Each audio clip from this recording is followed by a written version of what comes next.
Hi friends, இந்த ஆலியா விதை நன்மைகள் தான் சொல்ல போகிறேன்.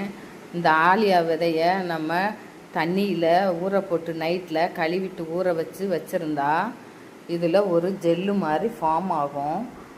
அதை நம்ம காலையில் சாப்பிட்டு வரணும். அது எப்படி செய்கிறேன்னு தான் இந்த வீடியோவில் நான் சொல்ல போகிறேன். ஸ்கிப் பண்ணாமல் பாருங்கள். இந்த விதையில் நம்ம ஸ்கின்னுக்கு க்ளோ கொடுக்குறதெல்லாம் இருக்குது. இந்த நல்லா கழுவிட்டு ஒரு ஸ்பூன் போட்டுக்கோங்க, இல்லாட்டி உங்களுக்கு தேவையான அளவு நான் ஒரு ஸ்பூன் தான் போட்டுறேன். ஒரு ஸ்பூனை போட்டு நல்லா கழுவி நைட்டில் ஊற வச்சு விட்டுருங்க. நைட்டில் ஊற வச்சுட்டு தட்டை போட்டு மூடி வச்சுருங்க. மூடி வச்சுட்டு மறுநாள் காலையில் பார்த்தா ஜெல்லு ஃபார்ம் ஆகிருக்கும் அது.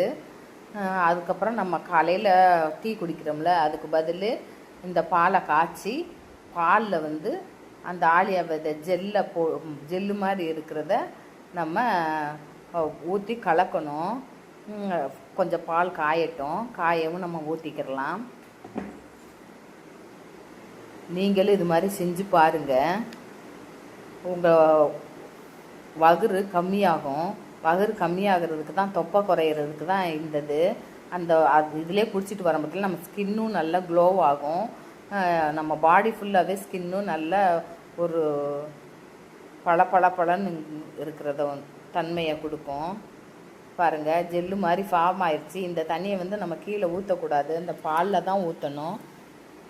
பாலில் தான் ஊற்றி கொஞ்சம் நேரம் வேக விடணும். வேக விட்டு நல்லா கலக்கணும். ஊற்றிட்டு நல்லா கலக்கி விட்டுக்கோங்க. இப்படி ஒரு கலக்கி விட்டுட்டு உங்களுக்கு இறக்கி வச்ச உடனே ஜீனியும் போட்டுக்கலாம், வெல்லமும் போட்டுக்கலாம். நான் ஒட்டுக்க போட்டுட்டேன். நீங்கள் இறக்கி வச்சு கூட போட்டுக்கலாம். உங்களுக்கு எது தேவையோ அது போட்டுக்கலாம். வெல்லம்னா கொஞ்சம் நம்ம உடம்புக்கு நல்லது இல்லையா, அதனால் நான் வெல்லம் போட்டிருக்கேன்.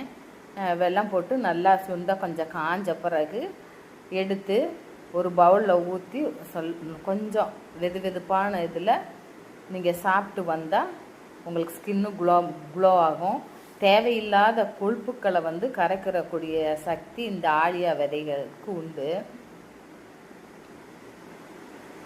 இந்த வீடியோ பிடிச்சிருந்தா லைக் பண்ணுங்கள், ஷேர் பண்ணுங்கள், கமெண்ட் பண்ணுங்கள், எல்லாத்துக்கும் ஷேர் பண்ணுங்கள். எங்களை மாதிரி வீடியோவுக்கும் சப்போர்ட் பண்ணுங்கள்.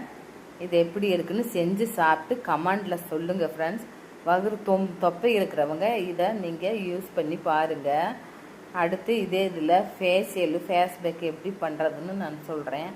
இது நல்ல ரெமிடி, ட்ரை பண்ணி பாருங்கள் ஃப்ரெண்ட்ஸ். பாய். மீண்டும் அடுத்த வீடியோவில் சந்திப்போம்.